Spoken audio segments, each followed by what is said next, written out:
Thank you. Don't leave. All right, next we have Ms. Linda Simmons, who'd like to speak to us about flooding. Yes, come on up. Come to the podium here if you just state your name and address.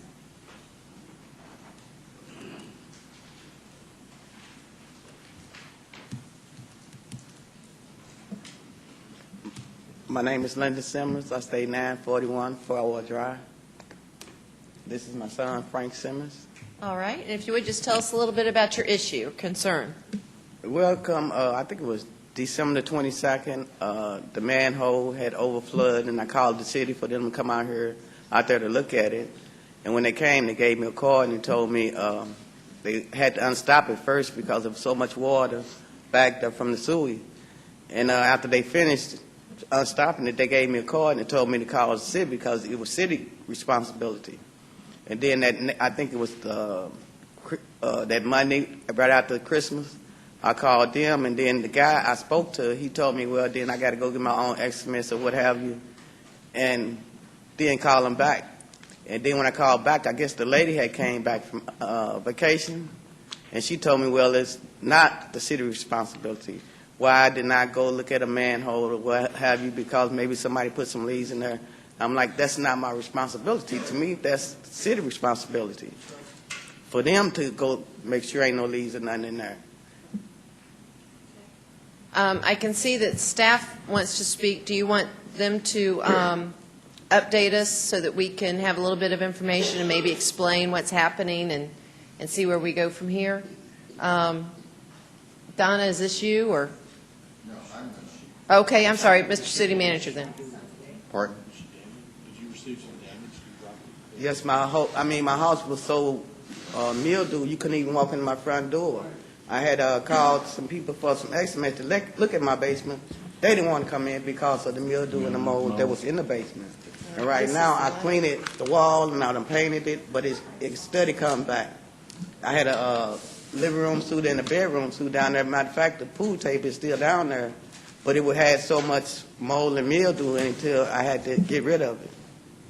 Well, we found out we have a letter here that was provided to us by our risk management department. So it looks like there was a claim filed, a review, and that claim was denied. And that's what you're talking about. Right. So you're coming in objecting to that denial. And it looks like Anne Marie, I don't know if you're the one to speak to, or is it City Manager? Anne Marie is going to Okay. speak, the risk manager. All right, ma'am, if you would just step back just a little bit, let Anne Marie have the microphone here and let her speak to why it was denied. Yes, Hello. good evening, Mayor, Council. This call came in on Christmas Eve, on the 24th, and it was like 10 others that came in that day, but we looked at every single one of them. We investigated. This was a storm that just overwhelmed the drainage system. There was no problem with the storm inlet, the ditches, the pipes beforehand. We had received no calls about there being blockages. In fact, the last time that there was a call asking that storm inlet be cleaned out was in 2005. We looked at it as we did with all of them, but the 2 weeks around Christmas, we had something like 17 inches of rain, whereas usually we have 4 inches for the whole month. And that Christmas Eve, as you know, I had flooding in my basement. I think a lot of people did. It was very, very hard.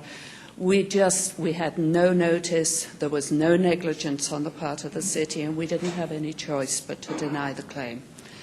So the city, let me understand this, and maybe the city attorney, the city has no responsibility if there's flooding, if the system works as it's supposed to, related to an expected amount of rain, but when it's an extraordinary amount of rain, then it's not expected to hold that.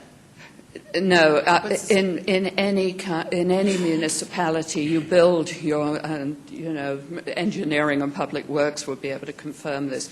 You build your drainage system to a certain level of storm. If you wanted to build it any greater than that, the cost would be totally prohibitive. You can't do that and have citizens be able to pay their taxes.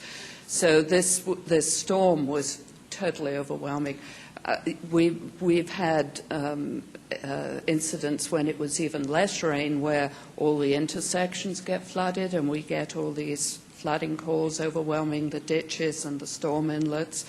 And this one was historic. So there were a lot of people who had very, very similar issues. And we hate to say no, but that is the law. Unless we have been asked to provide service in a system and have failed to do so, and there is a problem with the system, then the county is not liable, and we had an act of nature situation. And Madam Mayor, I know that you know and we all know that we had a tremendous amount of rain during that period. And I believe this was on December 22nd. It was on the 24th. 24th, the day before Christmas. And at 7:45 a.m. Christmas morning, we were working because we had some flooding going on on the Riverwalk, and not just on the Riverwalk, but inner city, because we were overwhelmed with a tremendous amount of rain over a number of days. And so, as Anne Marie has pointed out, obviously we received calls, and I updated council on a regular basis during the time we were dealing with inclement weather. And so, back to her point about whether it's a pothole that was washed out during those days that we were not put on notice, we didn't know the pothole existed, and someone comes along and tears up a wheel or tire, and we did not know that pothole existed, then we don't accept responsibility for things we do not know about. But once someone calls in a pothole, and I'm using that as an example, and we are put on notice, then we have a responsibility to get out there and take care of that pothole. And so once we've been put on notice and someone comes along and then they tear up their tire or their wheel, then we do assume responsibility. And so it sounds like this was a case where, of course, we got rain and there's been no complaints or concerns about that inlet since 2005. We did not know that there was a problem there, and we had all of that rain, and then there's a problem, and then when the request is made from a risk management standpoint, they have no other option but to deny that claim. And if they didn't, we'd be funding claims like that all over the city. And so, but we got to get that first notice that there's a problem in order for us to go out and fix it. We've got several counselors in line. We have Councilor Pops Barnes. I get tired of hearing this refrain from the city. Now, this woman here I went into her home, the amount of mold. Everything is an act of God, act of nature. This is ridiculous. Citizens pay their taxes. They expect service. When something like this comes and damages their home, the city needs to do the right thing. This lady can't afford that. And all she hears is it's denied, and this little statement here, in order for the city to be liable for any damage caused by flooding, we have to have prior knowledge of a hazardous condition. It's nonsense. Nonsense. Ms. Hood came down here in Evelyn's district. Y'all gave her an excuse. What happened a couple of weeks later? You looked and you saw that it was the city's liable, and you offered her money. Not quite enough. This is the same type of a situation. This gets old. Put it on God, put it on nature. You have citizens that are paying taxes for service. And when something like this happens, the city needs to city up and do something about it.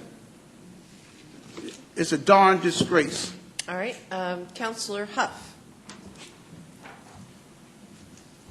I'm in agreement that something has to be done. We can't walk away from our citizens and leave them hanging like this. That's right.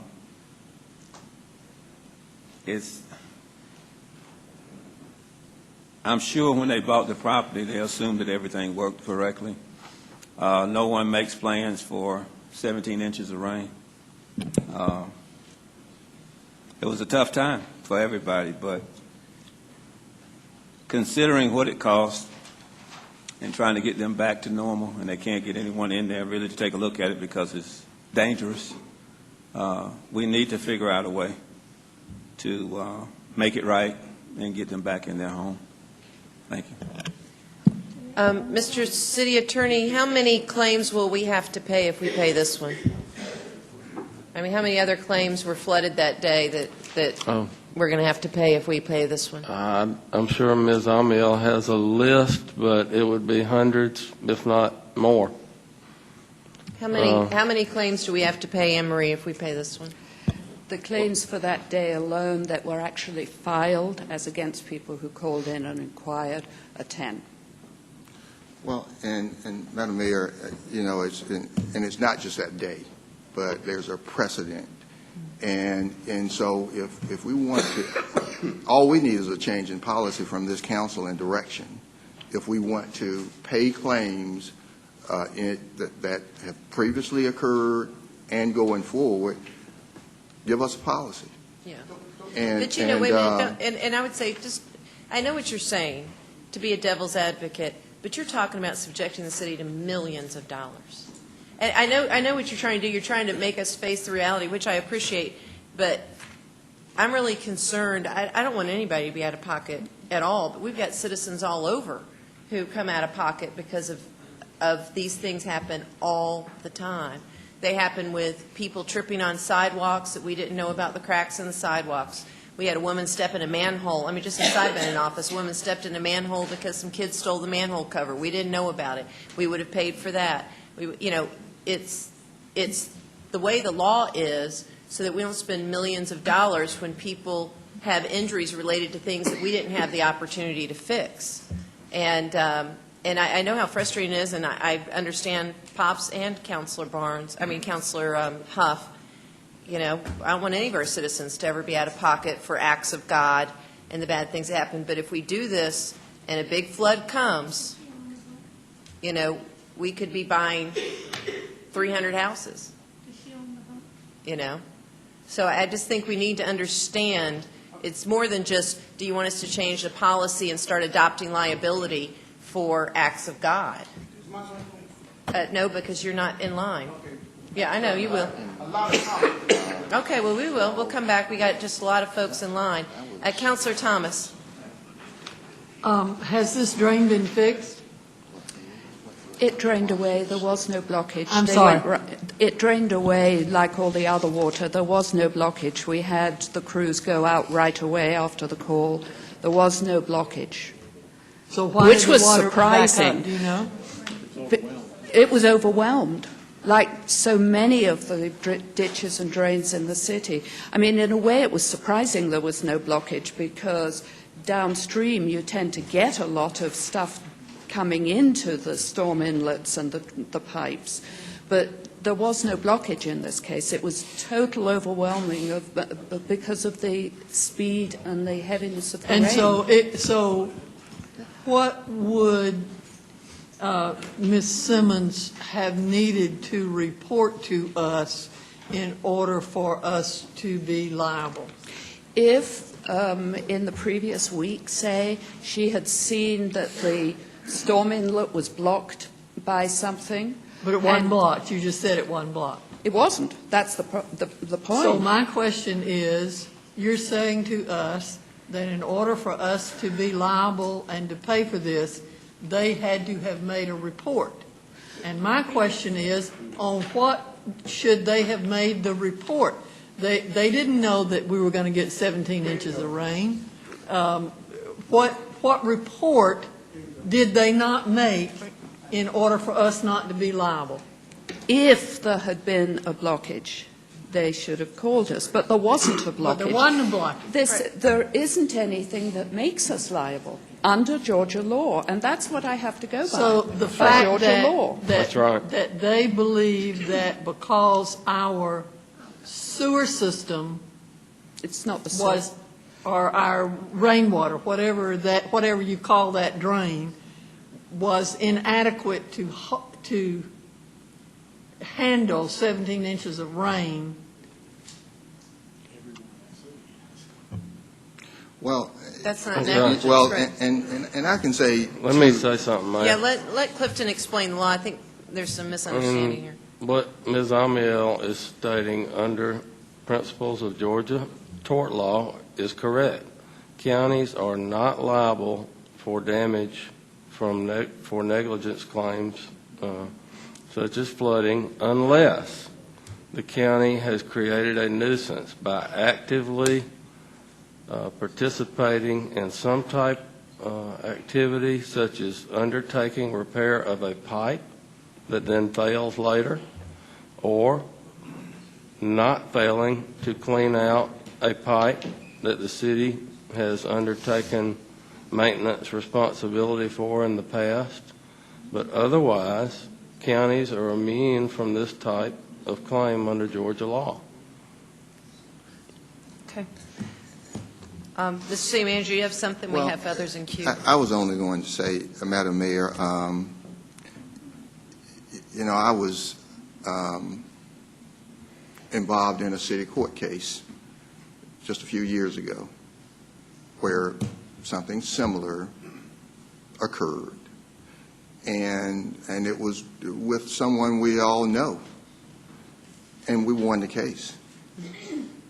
For this very reason, for the city attorney has basically laid it out.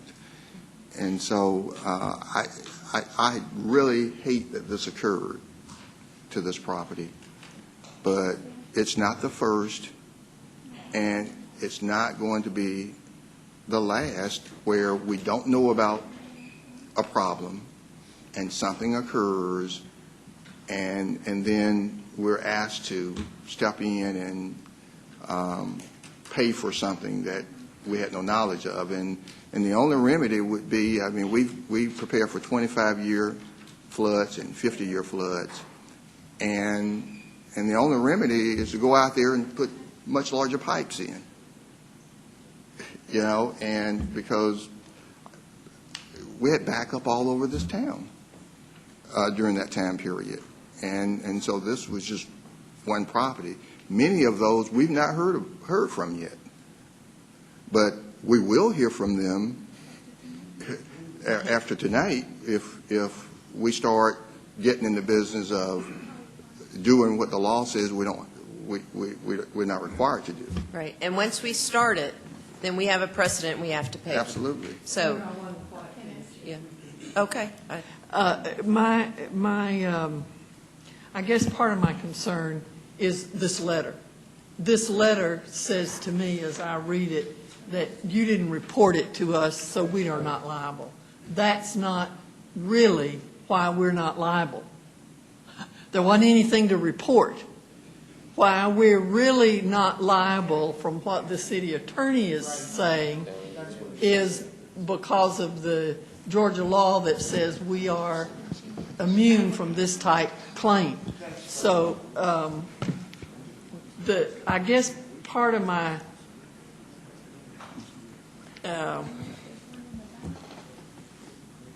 to say to Ms. Simmons that we're denying your claim because you didn't report this is erroneous. Yes. To say to her we're not paying this because the Georgia law says we are not liable is a different story. Okay? It's a different thing. And I understand what the city manager is saying, the city attorney is saying, and this may be another one of those things that we just have to hold our nose and go forward. I don't know. But when I read this letter, I came away with the distinct impression that we thought Ms. Simmons had been negligent, and she has not been. And also the city has not been negligent, because this was a 100-year flood. It wasn't a 50-year flood. It was a 100-year flood or whatever. I understand that. I think that we need to be very compassionate with our citizens as well as legal, okay? We can do both. Yes, we can. Okay, and this letter doesn't do that. And we can definitely look at the wording. When we talk to Ms. Simmons and talk to a lot of people, it's really hard to, our hearts want to say yes, but under law we can't.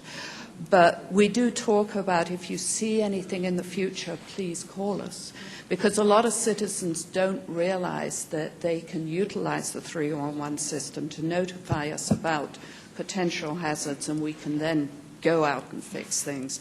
So that's a lot of what this letter is about, but you're absolutely right, and we'll look at the wording. Yeah. Hey, Anne Marie, if I can make a suggestion, your letter assumes the exception, and citizens, and obviously you can see counselors, don't know what you're talking about. And so I think what you're trying to say is there's no liability here. There would have only been liability had we had notice Yeah. and of a problem and failed to do it, and you did not call us about anything. And so because people aren't, you're a lawyer, because not everybody's a lawyer, they're not following you. And so they see that and they think, well, what was I supposed to call about? The weather report? And so I think that perhaps we need to start every letter with the city has absolute immunity. Given that, there's only not immunity when there's an exception, and you didn't meet one of the exceptions, to perhaps explain it.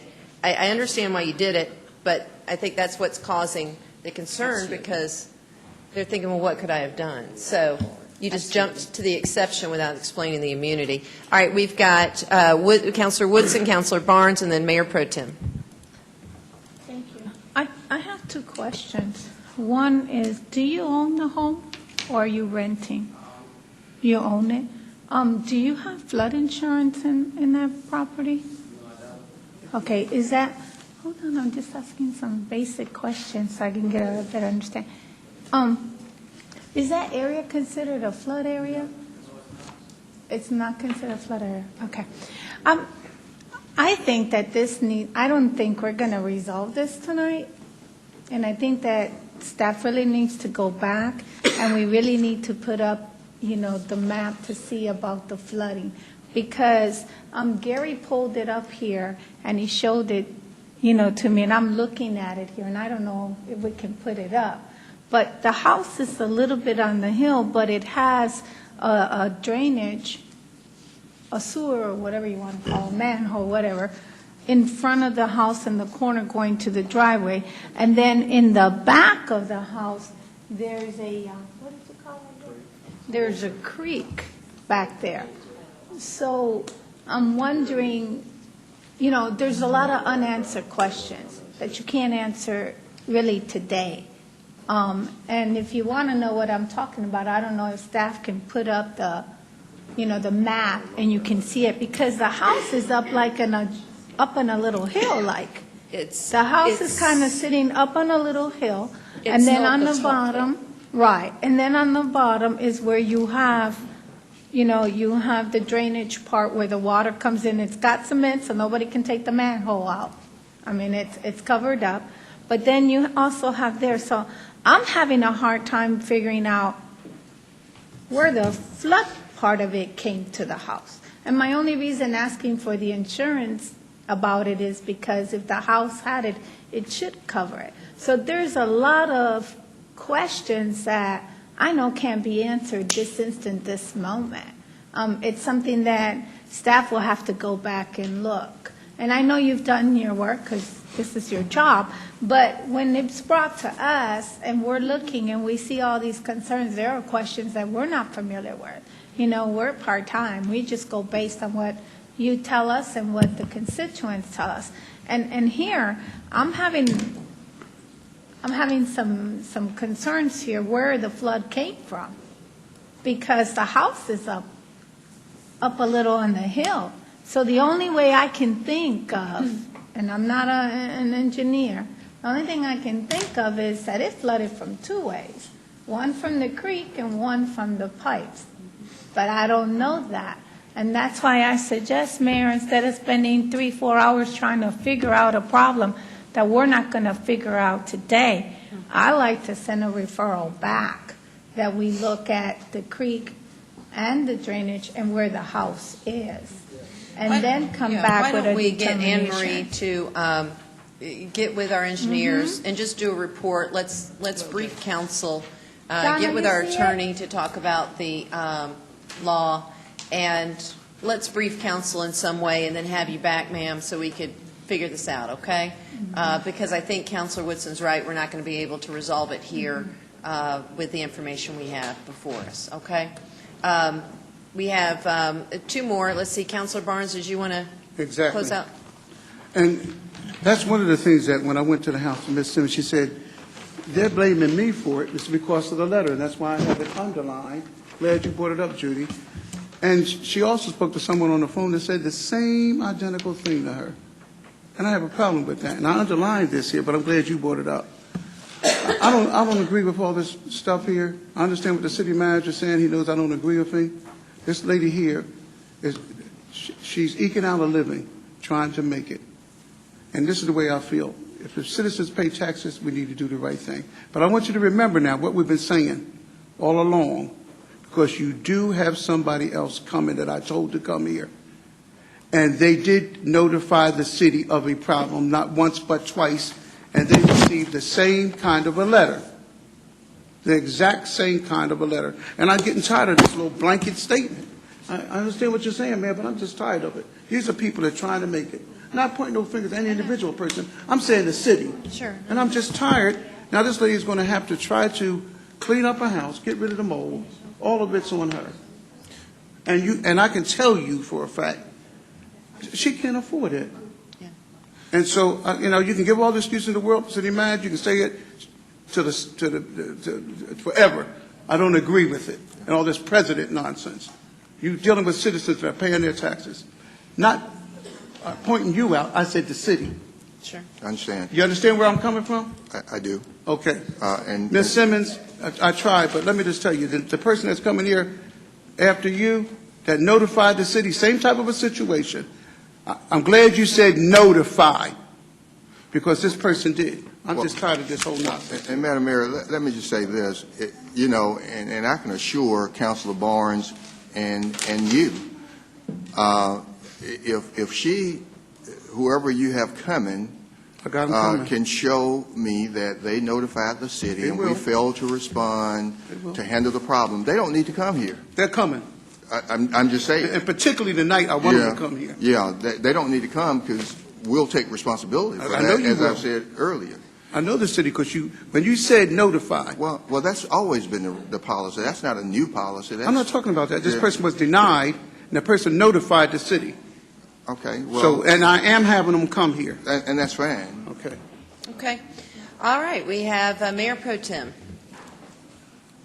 Mr. City Attorney, how is this case any different than what happened with Tiger Creek?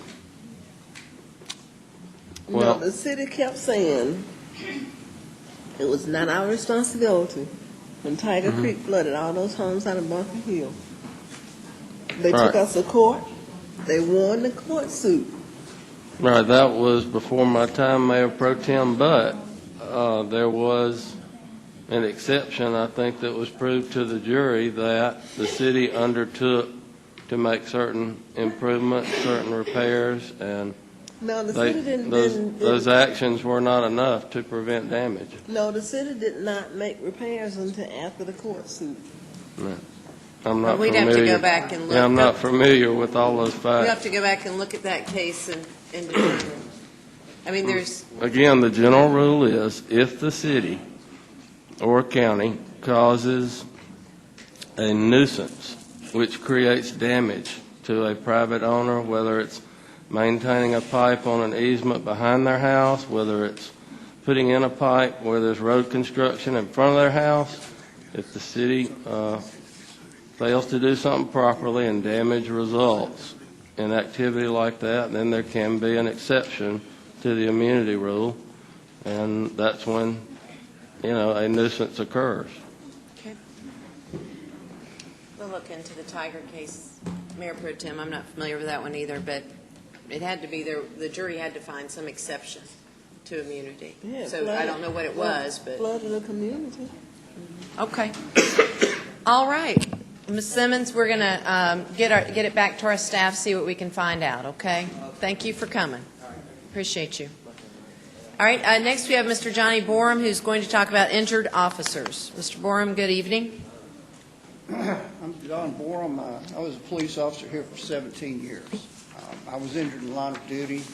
I got in a fight with alcohol methamphetamine and ended up with a torn rotator cuff, a broken back, and a traumatic brain injury. And with all the research that's been done recently on brain injuries, concussions happen a lot. A concussion nowadays is a TBI. So I'm lucky that I recovered. I recovered within the last year, so it took me 5 years to recover. The reason that I'm here is because what happened to me during that 5 years. When I was first injured, of course, you get the 90 days for hazardous duty because I was in a fight. The 90 days was ate up because I couldn't get all the doctor's appointments that I needed. I had a team of 5 doctors working on me. And one of the doctors was an orthopedic doctor. She was the first one that I went to, and she sent me to a neuro surgeon, Dr. Bourne.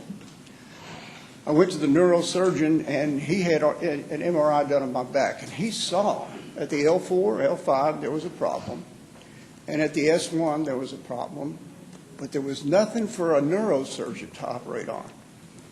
So I was sent to a pain doctor. And at the end of that 90 days, I had to start using sick time, vacation time, or go back to work. There's no other option.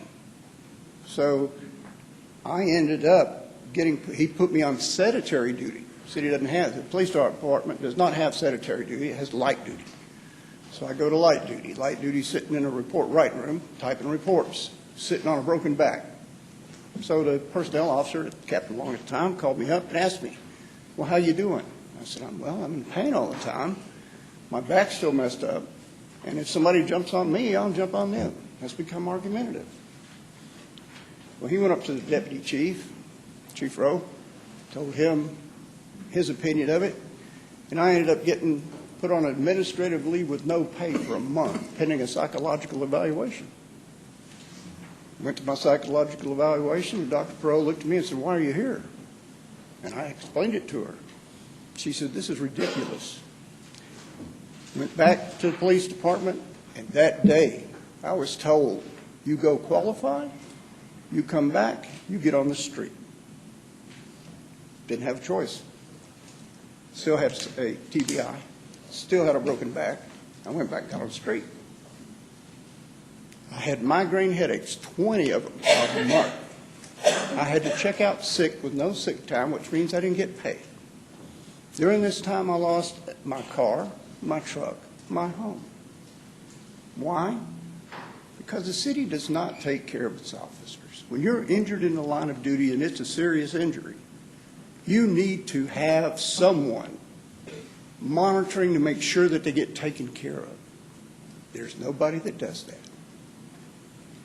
I'm not the only officer. So Jackie Lee, Tim Green, Patricia Scott, Officer Algier, numerous others have been injured in the line of duty and had to retire.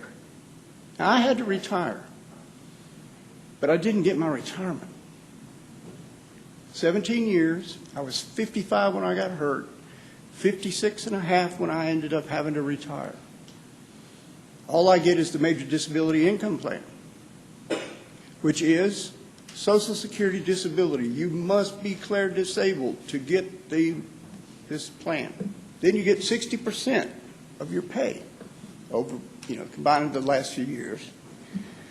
But they take what you get from Social Security disability away from what your retirement would be. That left me with $400. Doesn't sound right, does it? It's not. But my insurance, $475 a month.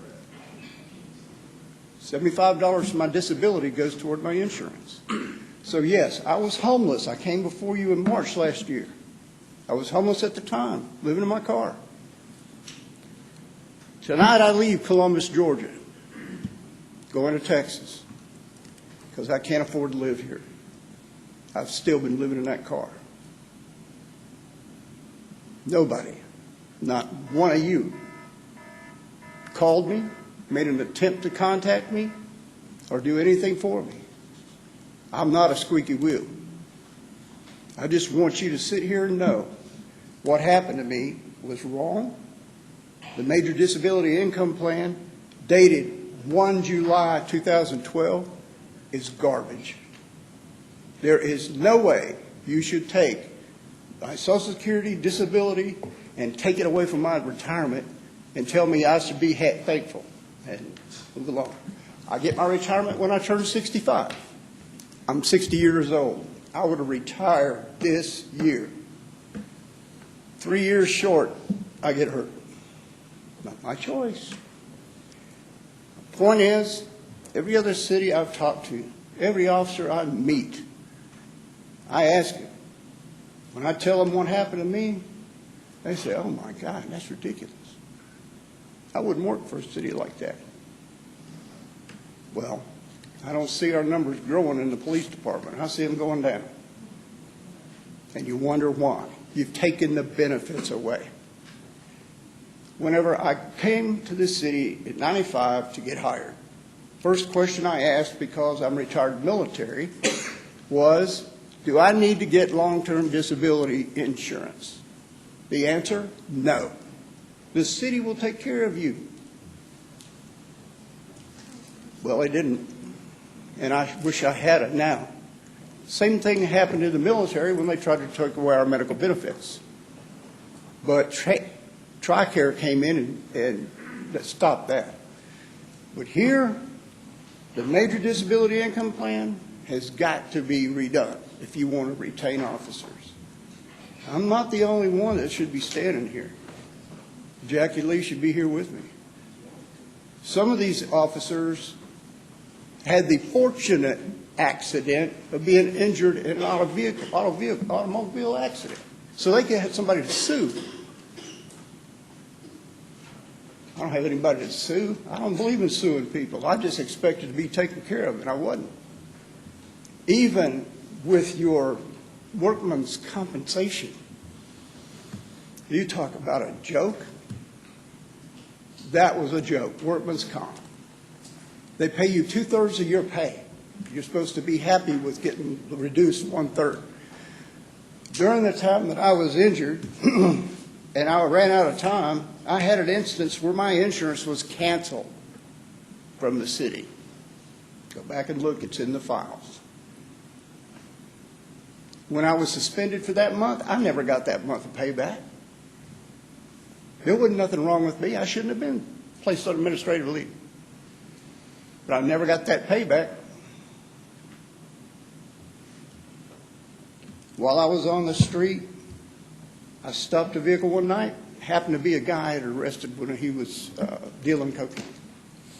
His license was suspended. And this is what got me off the street for the final time. When I told him if I didn't have to put him in jail, I wouldn't. I'd just write him a ticket, but I got to do it in the car. He said, okay. Travis Loki got out of the car because he knew me, turned around, put his hands on top of the car. He had a .38 revolver in his right front pocket. I grabbed him, I held on to him, put the gun in my back pocket, called for backup. My sergeant got mad and started yelling on the radio, trying to find out where I was. Well, a downtown unit got out to the east end before another east end unit got to me. We finally got the gentleman handcuffed, and he advised me he had 8 grams of marijuana in his pocket. Thanks, Travis, I appreciate it. My sergeant gets there, and instead of asking me if I'm okay, why didn't you answer me on the radio? I took the .38 and I put it in his face and said, this is why I was trying to stay alive. I did use some rather colorful language. But the next day, my doctor took me off the street for good. And that's when my law enforcement career here ended. But do I get anything for it? I got my gun, I got my plaque, and goodbye. The workman's comp settlement, supposedly $160,000. The lawyer's portion, $45,000. So it was $115,000, but I never saw a penny of it because at the time I had a brain injury and my wife's fentanyl. We're divorced now, thank goodness. She'll be in my rearview mirror along with Columbus, Georgia. in the morning.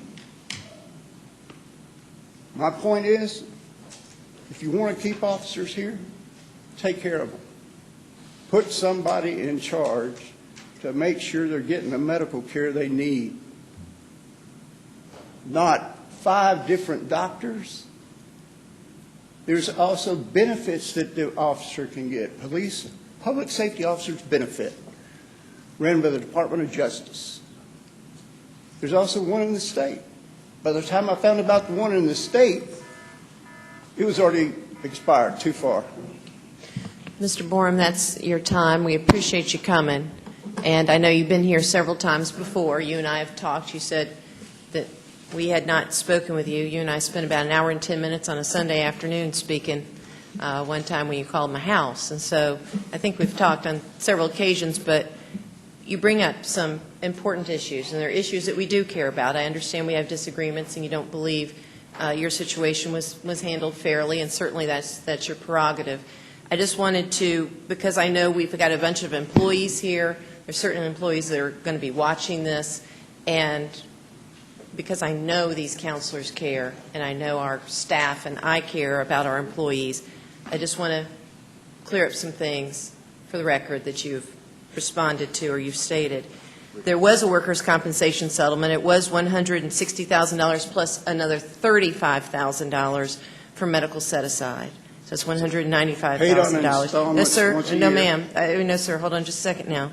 And let's just, and again, this just to clear it up, and you were receiving, before that settlement, you were receiving workers' compensation benefits in the amount of $2,084.30 a month.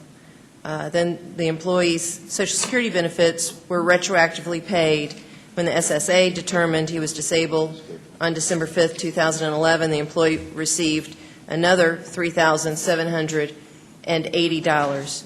And after that, the monthly SSA benefit was $492.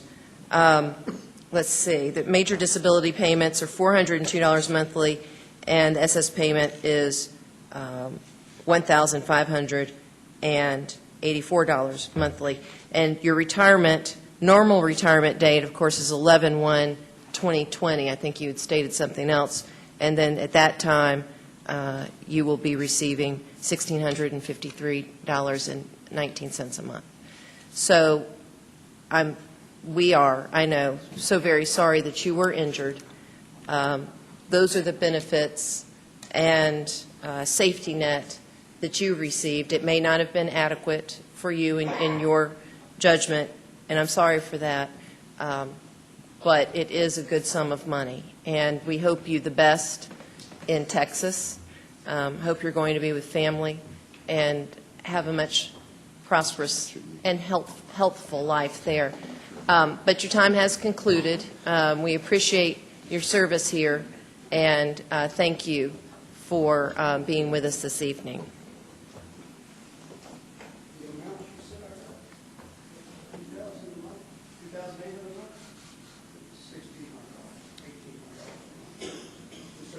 We can provide you this if you'd like.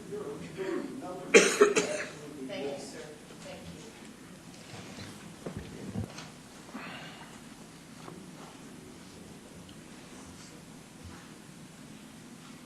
All right, that concludes our public agenda. All right, and we move into the city manager's agenda at this time. Excuse me. We move into the city manager's agenda at this time. Mr. Hughley. Oh, wait, we've got a question from Councilor Woodson before you start. City Manager, I want to ask you a question before you start your presentation. The gentleman made a comment that concerned me a little bit, and I want you to go back and research it if you don't have an answer and look at it. Sure. He mentioned the fact that one of our staff members told him that he shouldn't get long-term disability. I found that very strange because no one should be telling you what benefits you should get or not get. I know when I did my enrollment with my employment, I called and said, hey, this long-term disability, I'm paying it, but I'm really not using it. Should I keep it? And the response I got back is, I can't tell you that. That's a choice. That's a personal choice that you need to make. So it let me a little bit, and I didn't want to ask the gentleman, but I like to know if we're telling people, you know, because we shouldn't. We should be saying that's a choice that you have to make. I can't give you an opinion. Yes. And let the individual, you know, decide what they want to do. Like when he was talking to about the benefits, every company has different benefits, and I'll give you an example. The company I worked at, you know, Aflac has the extended where you can pay, and if you're home, they'll pay you extra, whatever. But because I chose a long-term disability, I can't buy that policy. So there are things there that, you know, that's why it concerned me, and I want to know what are we doing, you know, what are we saying, because we should never, ever give our own personal opinion on a situation like that. And I'm not saying somebody did, but it left me uncomfortable. Yes, and I can understand that, and I did hear him say that, and I thought he said many years ago when he started, he asked the question, should I get long-term disability, and someone said, no, the city is going to take care of you, and that person is probably, if that occurred, they're probably long gone because it was probably 20 years ago. But I'll certainly make sure that HR understand that, and I know that we don't try and sell policies or not sell policies for other agencies that sell long-term or short-term disabilities, and that would be typically an insurance agency that we allow payroll deduction on that we currently have with the city. And so it's really a personal decision, and we shouldn't be encouraging one way or the other. So we'll certainly make sure that we continue that practice of not recommending and let that person make their own personal decision based on their family needs or what they think they need. Yeah, he also said something that, and I know we got a tight budget, Mayor, but it's stuff that I feel in my heart, and I have to express what I feel. I don't want our employees or anyone out there, you know, to think that we don't care and that we know all these policies, because everyone's different. And I'll use myself an example. Each policy and the benefits you get depends on that provider. And I'll use myself as an example. When I got the Soldier's Widow's benefit for my husband passing away, I should have got a larger amount. But because of the laws and what it said, and I kept my home, that benefit was less. When I get a certain age and I get Social Security, I can't get both. I have to choose one or the other. But the way the gentleman made the presentation, it made it sound like he couldn't get anything. But it all depends what he has. So I don't want anybody to think that you're losing all kinds of benefits from the city or from other things. You really need to know the whole story, Yes. how it works. And unfortunately, and I'm guilty of that too, a lot of time we care about the money we're going to put in our pocket, and we don't research what's going to happen to us or what we need in the future. And I think that's something, and I'm learning that myself this year. You know, you need to really realize, I need to see the money in my pocket, but I need to know what happens to me if this happens to me. And I just wanted to say that because he left me very uneasy, you know, letting people think that we don't care. Yeah. We do care. We take it personal, and we take it home with us, and we try to find solutions, and sometimes there is not one. But you have to know the whole story on both sides. But please, I'm asking, I hope our staff does not tell someone what they should take or not. That's a personal decision that a person needs to make. Okay. Thank you. Mr. City Manager. Madam Mayor and Council, first on my agenda is a fiscal year 2016 Georgia DOT supplemental planning contract. The additional federal funds, and there are additional federal funds available to us that we're going after in the amount of $156,878 will be added to the original contract in the amount of $174,454,000. Additional local match in the amount of $39,000 will be required. Okay, we've got a motion for approval. Is there a second? All right, any discussion on this item?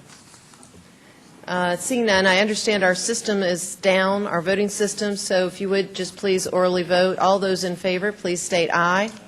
Any opposed? Great, okay.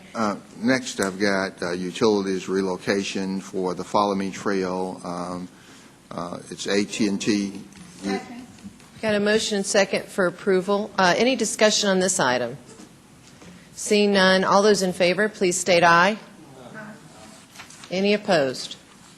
Okay. Next, I've got GO Transit Capital Program Grant. We're asking you to authorize the mayor to submit an application to the state. Got a motion and second for approval. Is there any discussion on this item? Seeing that there's none, all those in favor, please state aye. Any opposed?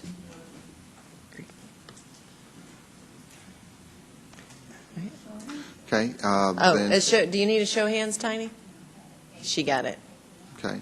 And just for those watching, this is for Counselor a Thomas. $6 million grant with no match required, so there's no local funding involved in this, to complete an environmental study for the Columbus to Atlanta intercity passenger rail matter that we've been discussing now for several years. And so, again, it's a $6 million grant with no local match. Next, I've got the Columbus Umpires Association. We're asking you to authorize Columbus Umpire Association as a vendor for officiating games with Parks and Recreation. All right. All those, let me see. We've got a motion and a second. Tiny, did you get that? Any further discussion? All those in favor, please state aye. Any opposed? Next, we've got donations for the Empty Bowl fundraiser. We come to you each year with this. Motion and second for approval. Is there any discussion on this item? This is the Empty Bowl fundraiser, and Councilor Woodson asked when it was. Yeah, I don't have the exact date. Okay. I believe March 6th. March 6th. Okay. We've got a motion and a second. Was there any further discussion on this? All right. Seeing none, all those in favor, please state aye. Any opposed? I've got a few purchases. No, I've got an add-on that I want to go to, Madam Mayor. And the add-on, and we've got Reverend Richard Jesse here, is the 2016 Historic Preservation Grant, a fund. It's a grant application for Claflin, and we are asking for approval tonight to submit an application in partnership with Friends of Historic Claflin to the Georgia Department of Natural Resources Historic Preservation Division. This is a $35,000 grant for development of preservation plan to include testing for hazardous materials and training for abatement and demolition workers for the Claflin School Restoration Project. There's a 40% cash and in-kind match to be provided by Friends of Historic Claflin. Now, this is a reimbursable type grant. It's a pass-through grant. It passes through the city. The city would be ultimately responsible for the administration of this grant. But it is a reimbursable grant. And so it's a $35,000 grant, 40% local match, which is roughly $14,000 cash and in-kind. And so basically, if they are approved for this grant, Historic Claflin would have to front the money to do the necessary repairs or things that they'd like to do. They provide the invoice to the city would inspect to make sure the work has been done, and then we would submit those invoices to the funding agency for reimbursement. They would reimburse us 60% of what was submitted. And so there's no out-of-pocket money by the city. And so if they don't fund the 60% for some reason, what happens is that Claflin won't get that reimbursement. They would be out of the money. And so up to $35,000, yes. So I just wanted you to know that we're the pass-through agency, but we're not putting any cash on the table, and they've got to expend it. We verify, send it in for reimbursement, and they will deduct the required 40% from the total and send a check back to us, back to the city, and then the city would then cut a check to Friends of Historic Claflin. Wanted you to understand all that. Okay, gotcha. Okay, there's a motion for approval. Is there a second? Yes. All right, any further discussion? All those in favor, please state aye. Aye. Any opposed?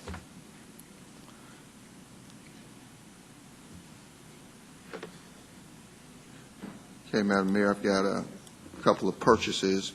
Got removal and We've got a motion and second of approval, excuse me. Okay. Counselor Davis has asked that they be taken one at a time. Can I get a motion and second for item A, which is removal and recycling, reuse of scrap metal, bulky items, and similar materials from the Columbus landfill? We've got a motion and a second. Any discussion on this issue? Hearing none. All those in favor, please state aye. Any opposed?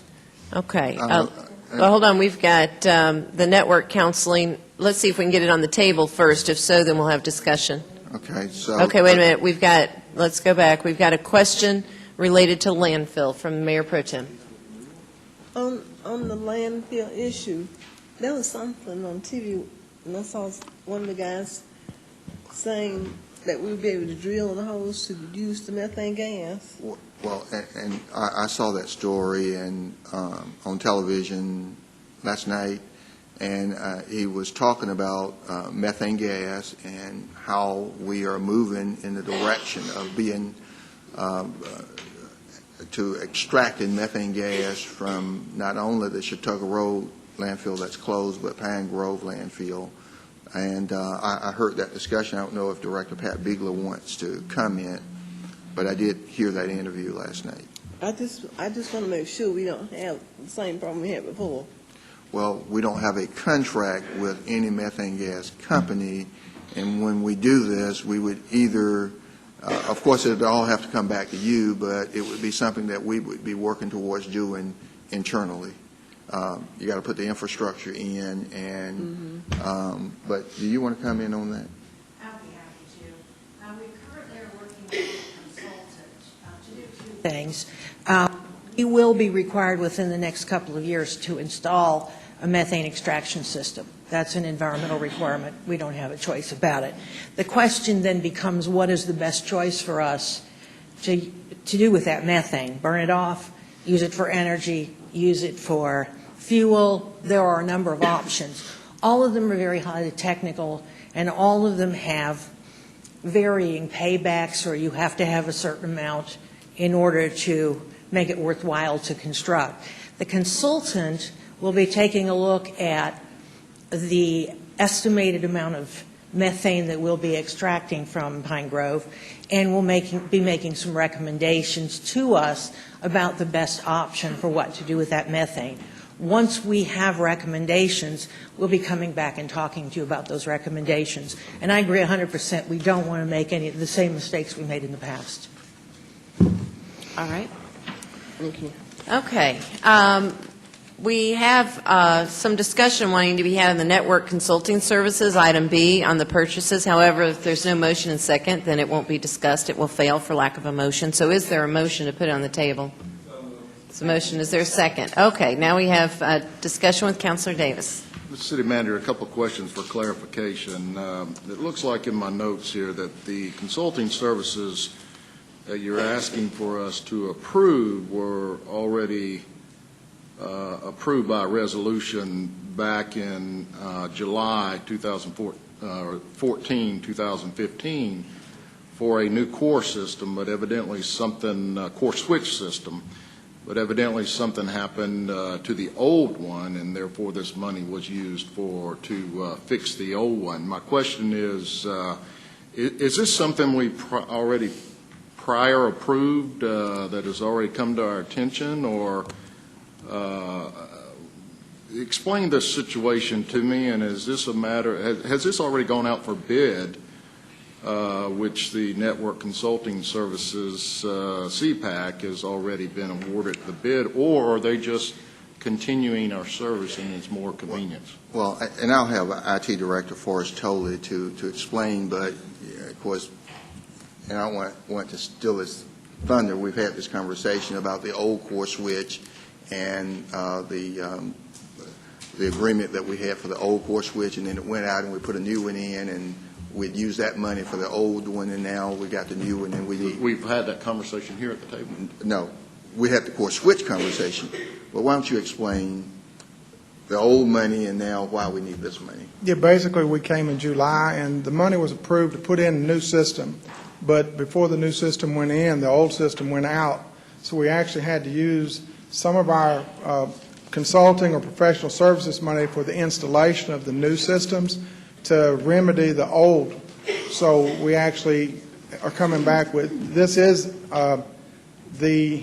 similar to what we did before, but I had to spend the money because we had a switch failure. So we actually used money that was approved for consulting services to remedy the old core switch, and now I need the money to be spent on finishing up what we had started on the new. So we've got the new in, but it's only in to the point of where all services are restored, and we need to go ahead and make sure everything's redundant. So this is to continue with that project to make everything redundant.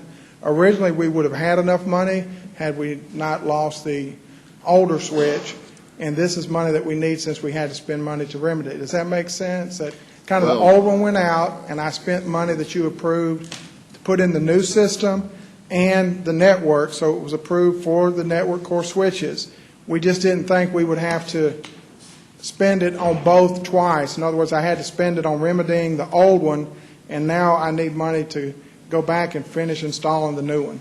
I think I understand that part of it. Just to continue with my questions of clarification, are we continuing with the same company, CPAC? Correct. This is the exact same company that's in the process of installing the system today, and that's why it didn't go out. This is a continuation for more hours that we need to finish the job. So this has already gone back out for bid? Well, it wasn't, it didn't go back out to bid because they're the company in the middle of installing. So right now we have them on hold pending this.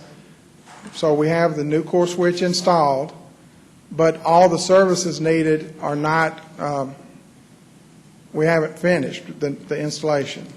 So it's the company that's putting it in. In other words, the company that's putting it in, I want them to continue helping putting in the new stuff. Well, let me just say, is there anybody else sitting at this table that has a concern with this? No? And I'm assuming that this is something that's being done within the budget, or was this Correct. Approved by this council for a new core switch?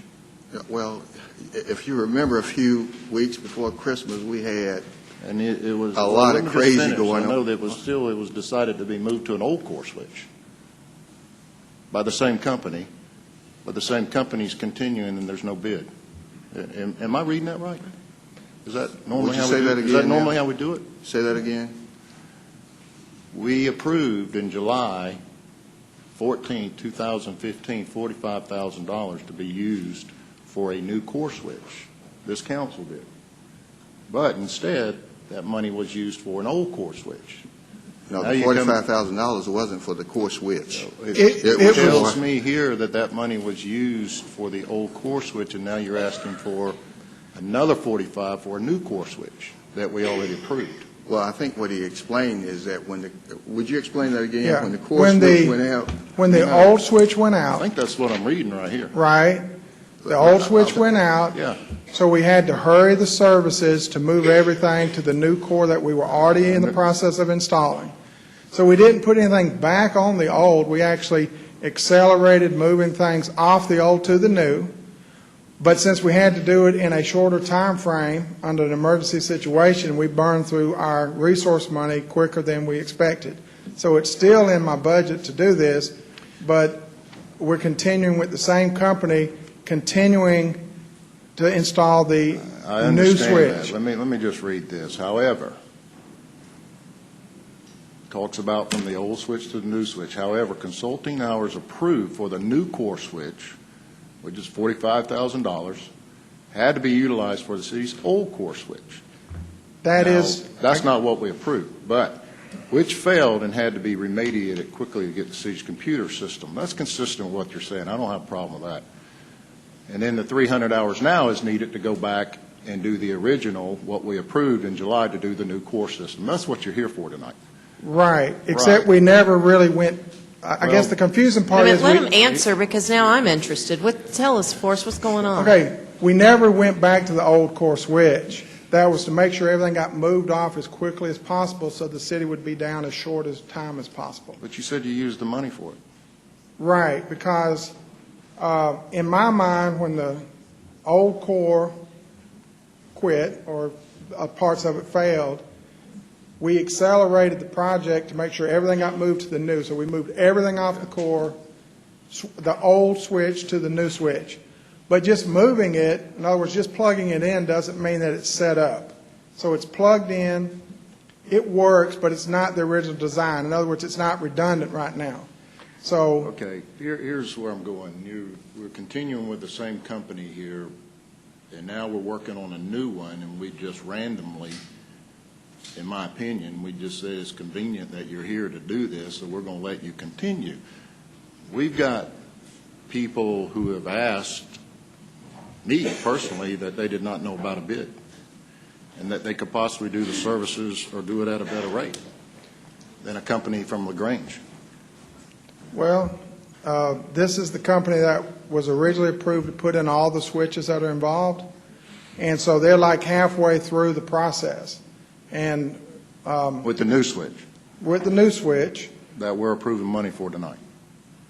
Possible. well, it's for the actual physical work. The switches are in, all the physical items are in. So all the physical equipment is in. Then that touches another one, Madam Mayor, that touches another concern. You're asking for, if you're already halfway through, is that right? I would say about halfway through. And why are we paying for an additional 300 hours? Because I had to use 300 hours during the time that the city was without a core switch to move everything ahead of schedule, quicker than we should have had to. I had to use all the resources to make sure that we didn't have any problems with connectivity during that time. It just sounds to me like this should have came to us in the form of emergency request. Well, Council Davis. And, I don't know if anybody else confused. I'm a little confused, when but the I am court- concerned about the bid aspect of it. Well, Let it be noted. And let me just say, when, Director Tolley came to this council, and he signed this huge, he sent a signal of this huge alarm when I asked him, what keeps you up at night? And he says, the concern that our core switch could go out, and if it goes out, everything goes down. And so he started to move towards a new core switch, and he started to move things over, and he got approximately 50% moved over, and just what he was afraid would happen happened. The core switch went out. And we had problems throughout this government for weeks not just in general government, but also in public safety, I'll tell you that. And so Forrest Tolley did what he had to do to get this city operating as we rely on technology. That's what he did. And so he spent money, and I gave him the authority to do that because that was a priority. It was an emergency.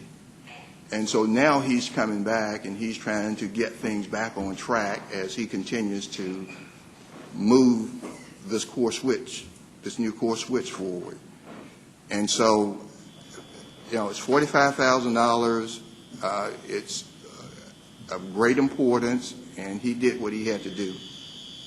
And so, Mr. City Manager,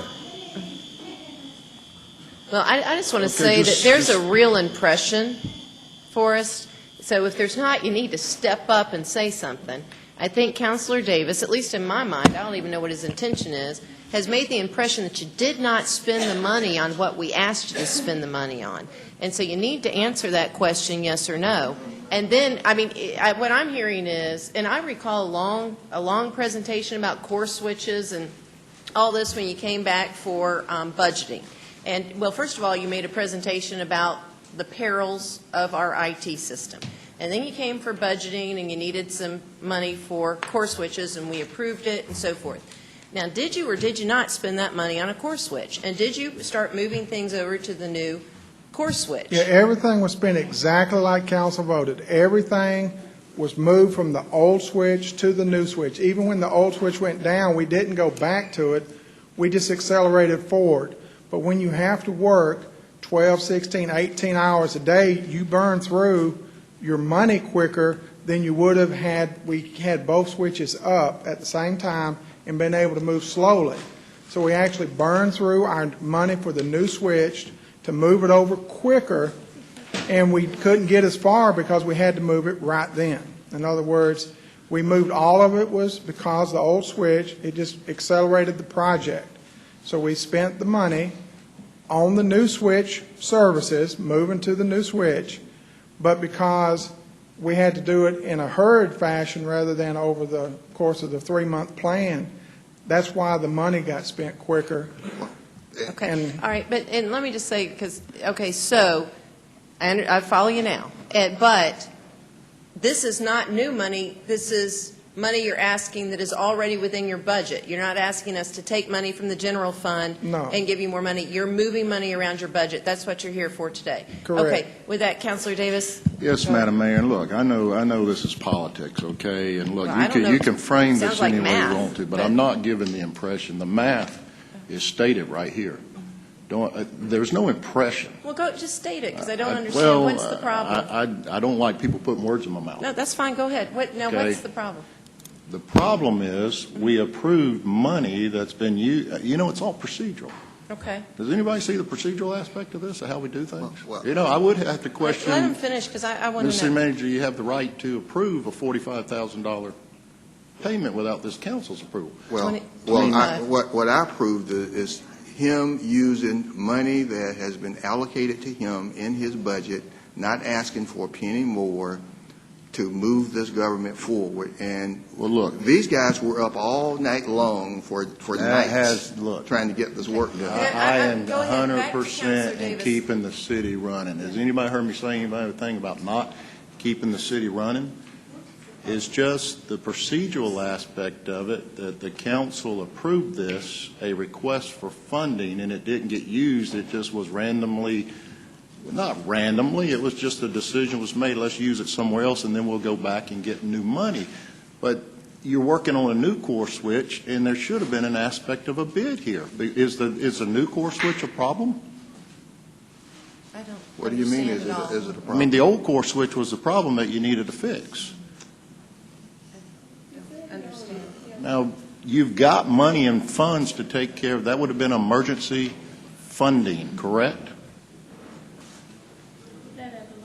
I know, Evelyn, do you understand? Okay, let's see. Okay. Mayor Pro Tem. That's all I'm saying, all right? Oh, But the Council- aspect of Councilor it, I've Davis. got people in the community that asked about the possibility of bidding for these services.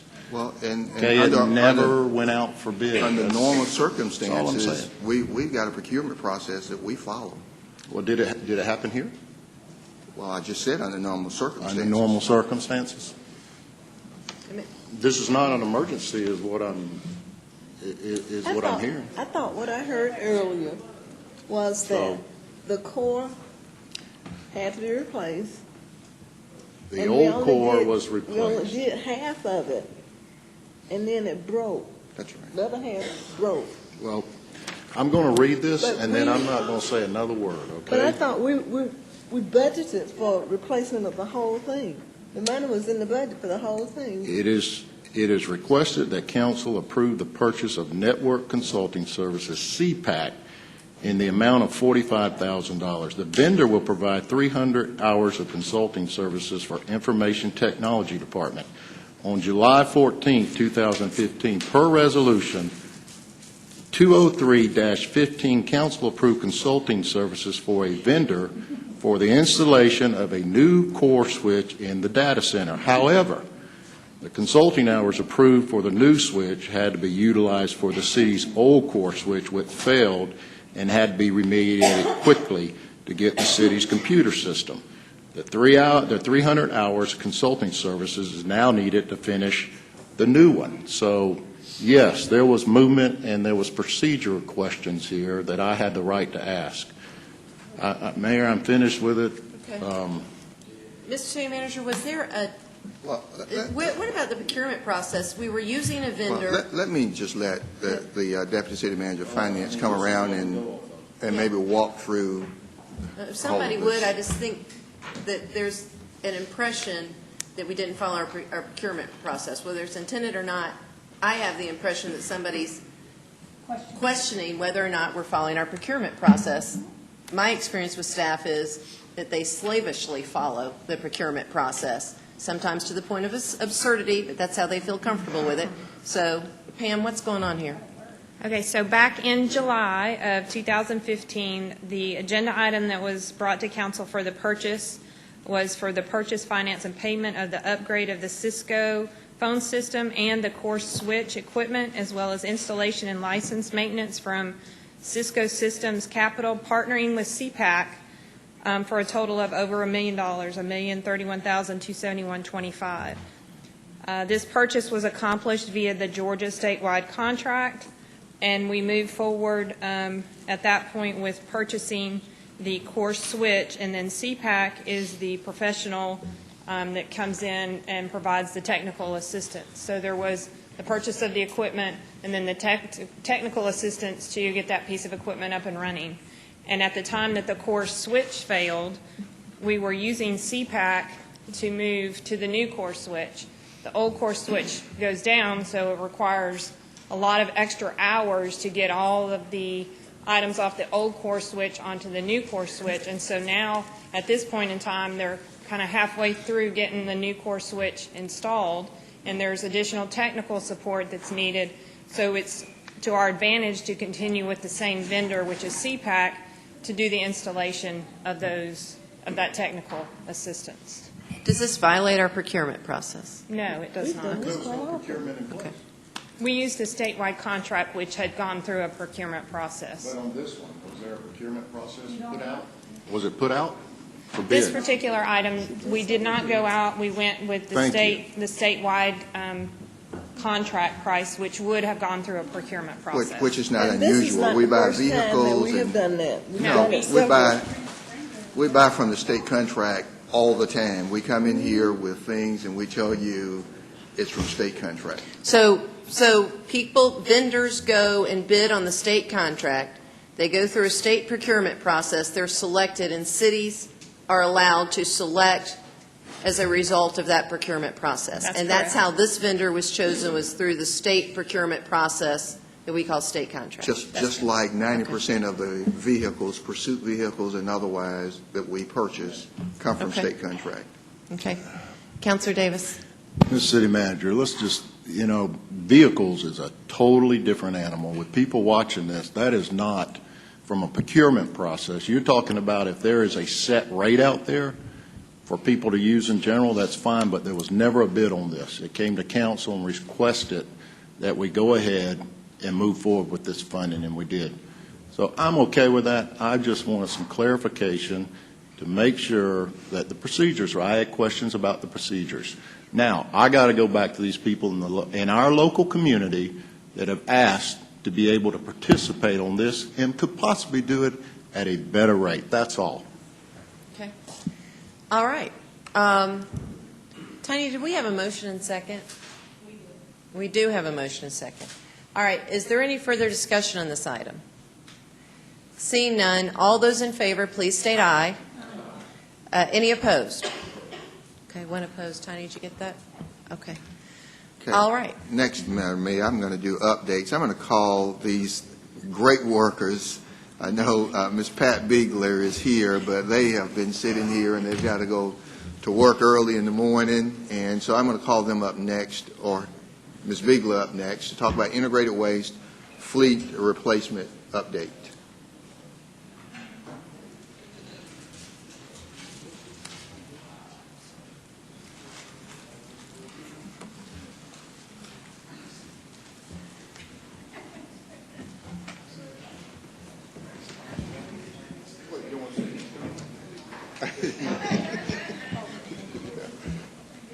That's right.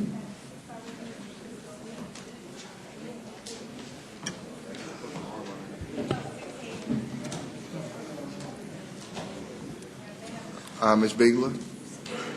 Good evening. Tonight I'm here to talk about replacement of the fleet. I've talked to you on a number of occasions over the last 4 years. I started out in 2012 when I first got here. Is that better?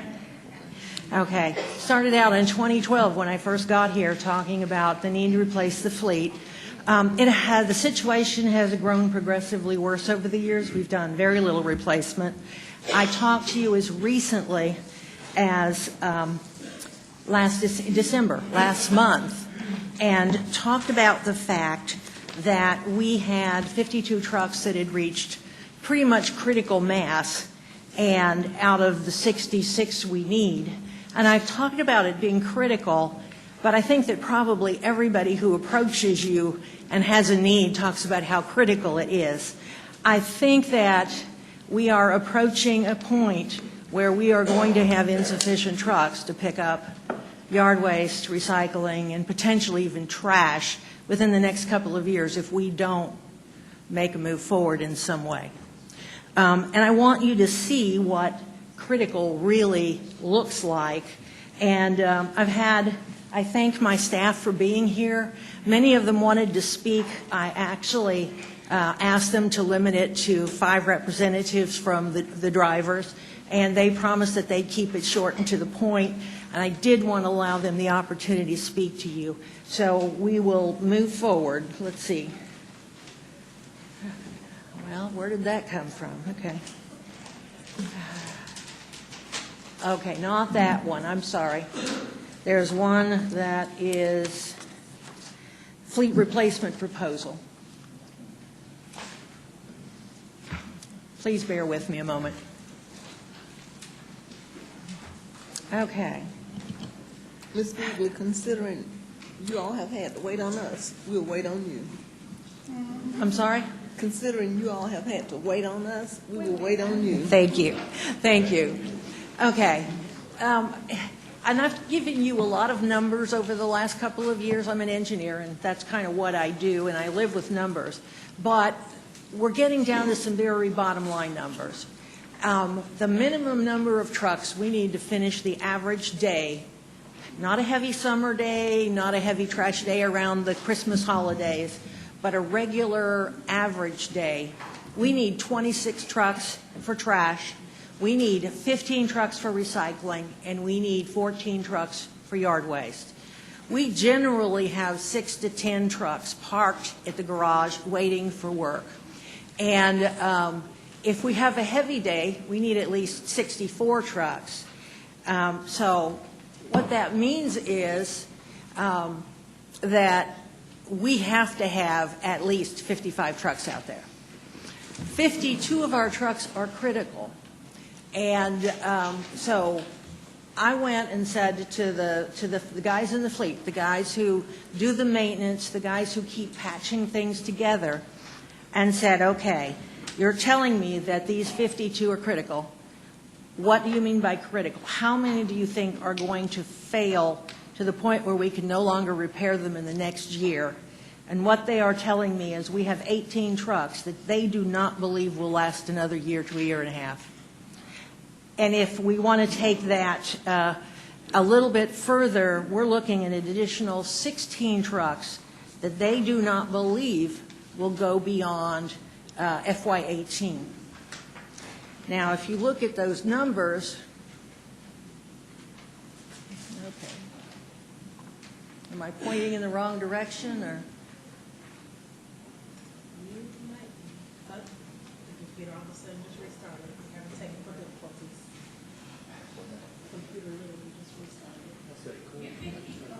Okay. You've got the handout in front of you, so let's move to page 4. If you look at 66 trucks available and we lose 18 next year, we're down to 45 trucks, or 48 trucks. If we take it 1 year further without making an investment in trucks, we are looking at having 32 trucks left. Now, just to pick up trash is 26. That means we're approaching pretty much complete failure. So the real issue here is the procurement process, and we just had this conversation about it. If we go through an appropriate procurement process, assuming that the funds would be available, say, this July, assuming that there's something made available in the budget that's coming up, we still would need to go through 6 to 12 months of RFP process, and we still would need, those trucks are not sitting on a shelf somewhere or on a lot somewhere. It'll take 6 to 12 months to be able to get those trucks once we order them. So we're looking at a year and a half or more if we start next July to see trucks there. Now, obviously, we're going to need funding fairly soon because we're already getting into that 48, maybe down to 40. And we're going to reach failure if we don't make a move soon. We'll have to work on expediting the procurement. We can do that, and we can make that happen a little faster than normal, but we will have a process we need to go through. These are old trucks. They're unreliable. If you have a 15-year-old car, do you know what's going to go wrong with it next and when it's going to go wrong? You don't. The garage, the fleet, the guys who work on these things work very, very hard, and I cannot fault them. At Thanksgiving, when things got really rough, we were down. We had 17 trucks parked, and they found a way to get enough back up that we were able to pick up the trash. Had they not, with 17 trucks parked, it would have been weeks for us to catch up. The trucks are dangerous, and I haven't talked about this a lot, but I think it's time we started talking about it, because if things start going wrong with metal fatigue and with other problems, you've got a 56,000-pound vehicle out there, and if the steering column snaps, that becomes a really significant concern. And I will say this is one of the things that keeps me awake at night, wondering what might happen out there. We've been very lucky so far, but we need to take that very, very seriously. They're fuel hogs, and you all know that, but let me tell you, I have 3 trucks that get less than a mile per gallon. Less than a mile per gallon, and they're driving all over the city all day, just guzzling the stuff. On average, our older trucks consume about 2.5, we get about 2.5 miles per gallon. New trucks get 6 or 7. You don't get fuel-efficient garbage trucks, but we can do a whole lot better than 2.5%. And they're expensive to maintain. When I have to spend $30,000 to replace a motor in a vehicle that has zero value because it's so ragged, but I don't have a choice because I have to be able to put trucks back on the street, it really disturbs me because we need to be spending our money. There's so many better ways we could be spending our money. Last year we spent $1.1 million repairing garbage trucks. Now, I will say garbage trucks are only a part of the fleet. We also have the grab-alls, and we also have all the equipment we use at the landfills that are also supposed to be funded out of integrated waste. And if we can't replace the worst of them, we're also not taking care of the equipment we have out at the landfills. And we're going to have to eventually pay the piper for that, too. What I'd like to do is have, first of all, James Mang, who's the Assistant Waste Manager, come forward. And I don't know, we have some photographs in here that I was hoping you could see in color Excuse me, overhead. Mr. City Manager, are we not able to get this back up on the screen? Because I think it's vital that the citizens see what we're saying. Well, the laptop actually went, it just went out. It's tired. And, yeah. And so they have gone to retrieve, they've gone to get another computer to put here because this one went dead on us. So. We'll show the pictures later. Okay. Are we working on getting that back up? We are. Okay. Then, James, let me ask you to stand to the side. And Tony, I'm going to ask you to wait. And let's let the drivers have their say because they don't have photographs and we can continue to move forward with that. As I said, I narrowed it down to 5 of our drivers and would like them to come forward and talk to you a little bit about some of their experiences. In the meantime, Mayor, they're going to put color copies on the screen so citizens can see. I do of these. Let's start with Bonnie Rothwell. Bonnie, you want to go ahead and talk to them? Good evening. Well, I've been introduced. I'm Bonnie Rothwell, and I'm a waste